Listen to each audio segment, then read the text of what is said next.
So moving on to the next deck of this format, we have Burning Abyss. Burning Abyss got absolutely destroyed in the ban list, and the deck is quite bad now. I can't really do much about that with Graph being limited. Honestly, it's unnecessary because this deck has such a bad Mage Spectre matchup. Not really Mage Spectres, but Mage Spectre Unicorn specifically, which is going to be used in the structure deck of the Magicians coming out in December. So this deck is actually playable for now, but it's got a bad Cosmo matchup.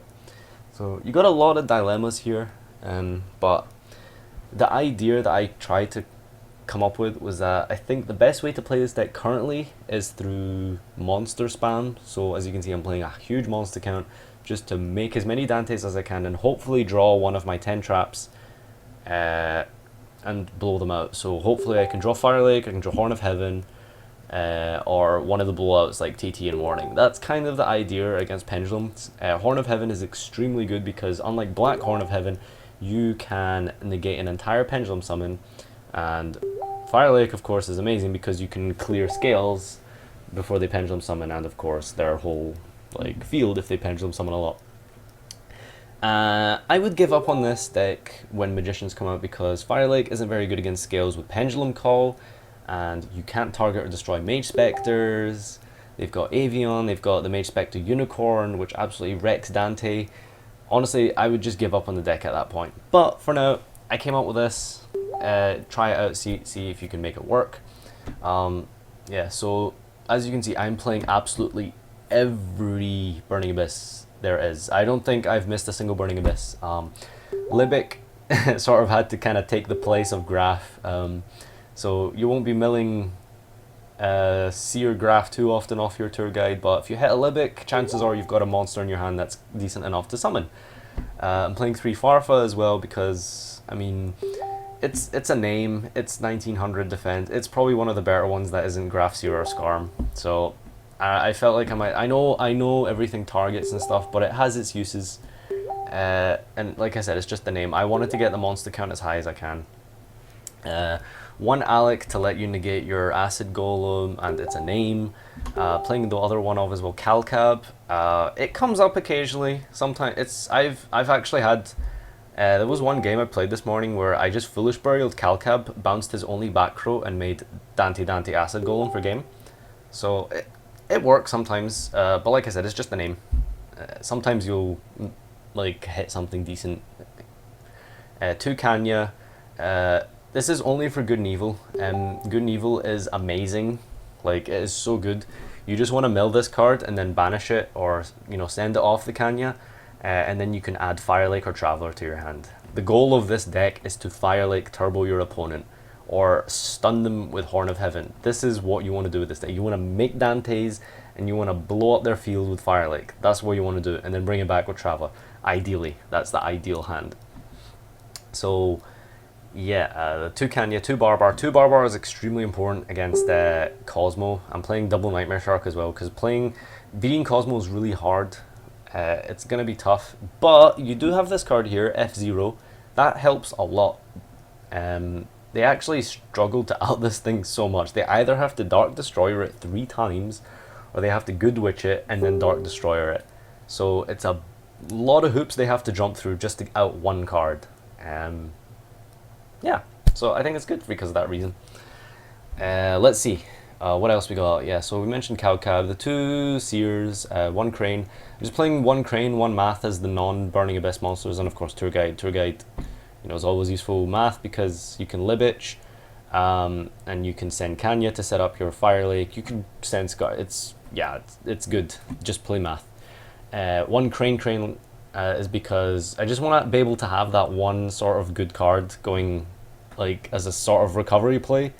It kind of acts as a bomb as well because, like, it is sort of a tour guide. Like, it's almost always live. Even turn 1, I've just like specialed like this guy, like Dragig, special Farfa, detached Dragig, mill 3. I'll probably hit like a Burning Abyss, and then normal summon Crane. It's like I've got 2 Burning Abyss monsters. 3 Rubik. because Virgil is sort of good, and it's probably one of the best ones when you're playing so little back row, because you can special it and you don't need to worry about effects being triggered, you know, and it makes, of course, Virgil. 3 Skarm, obviously, 2, well, 2 I wish, 1 TGU, 1 Foolish, 1 Raigeki, 1 Good and Evil. I've already mentioned, like, it's pretty self-explanatory. Raigeki's honestly not that good anymore. Like, honestly, it's not that good anymore. 3 Fire Lake, 3 Horn of Heaven, the best cards in the deck, the only reason the deck would even be considered playable. You can usually open one of these per game. You can, sometimes, if you're lucky enough, you will open either one of your 3 Fire Lakes, one of your 3 Horn of Heavens, or a Warning, or a TT. Like, any one of these cards is gonna help you significantly. I'm not gonna say you're gonna win. You're probably not gonna win, but it's gonna help significantly. And of course, Fire Lake Traveler usually means you should win if you resolve Fire Lake Traveler with a full field. It's just so good. And yeah, so extra deck is 2 Virgil, 3 Dante, 3 Downward. I was considering cutting the 3rd Downward for a 2nd F-Zero. I might do that. So if you're thinking of picking this deck up, you shouldn't, because it's a waste of money. But if you somehow have it on the cheap and you have a couple of Burning Abyss cards lying around and need a few things to finish off, this is pretty good. Alucard, Brilliant, Acid, Double Nightmare, F-Zero, probably 2 of these, and a Zen Mains.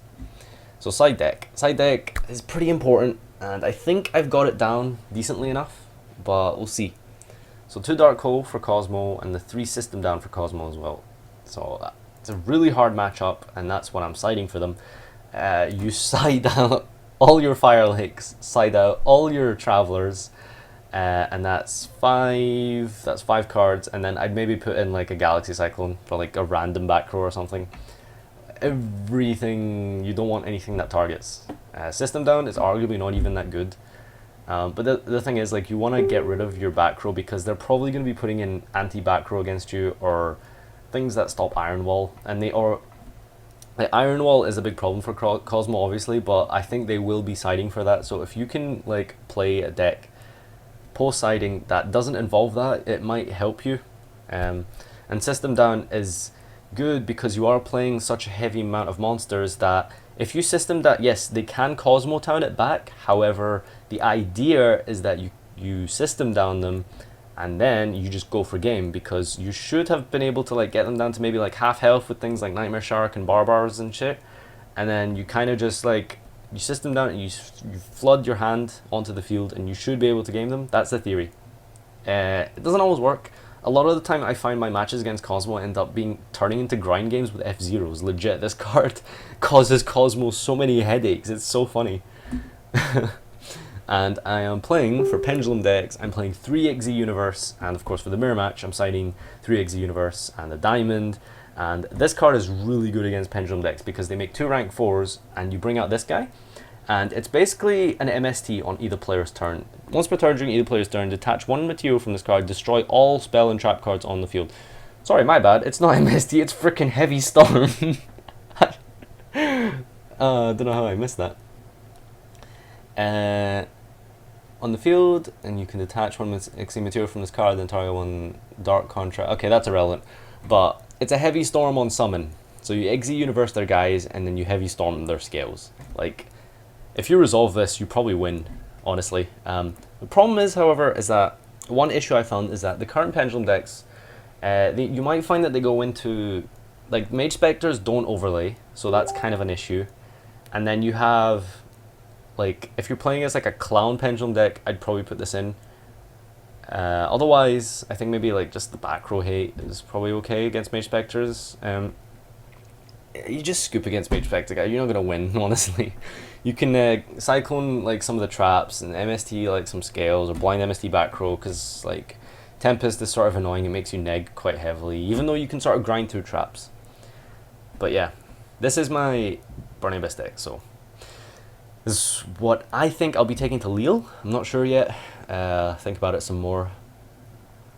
But a couple of things that probably to mention as well. Discard traps. You're probably wondering, why aren't you playing any discard trap? I know, I understand that discard traps are amazing, but currently it's just nothing to use it on. What am I gonna do? Like, the best discard trap is potentially like Divine Wrath right now. But it's like, what am I gonna Divine Wrath? Like a farm girl summon? Like, do you know what I mean? It's not great. You know, what am I gonna Regreki break this format? What am I gonna Wing Blast this format? A scale? That's so terrible. Like, that sounds so bad. If you can think of alternatives, let me know. Other options include Fiend Griefing. I was thinking of cutting Traveler because people either love or hate this card. Do you know what I mean? Like, I can understand why it's good, but at the same time, it does have consistency issues. You will find opening hands that are a bit weird, and then this card just makes it worse. Like, the way I see it is it can make your bad hands worse and your good hands better. So you can change that about, maybe put Fiend Griefings in. Because with Farfa and Fiend Griefing, you can do a lot of disruptive plays. The issue is that Fiend Griefing is really hard to make live against like some of this decks, this format. Like Cosmo generally don't have a graveyard of monsters, and Pendulums, of course, don't really have a graveyard either. Nothing relevant. You can probably hit a Clown occasionally, and they will overlay, so it won't be like totally dead after like turn 2 or something, but you can understand from hopefully that there will be some sort of implications behind it. But yeah, Farfa and Fiend Griefing is a really good combo, so you maybe want to play that over Traveler. That's just my suggestion. But yeah, so take this, play with it, see where it goes. Let me know how you would improve it. I'd like to know, honestly, if you have improvements for this for me, let me know. I want to know, because I'm the one going to Lille next month. Yeah, I want to be able to make this decent. So yeah, that's what I got for you guys. Let me know what you think, etc., etc., and I'll see you next time. Come, face me.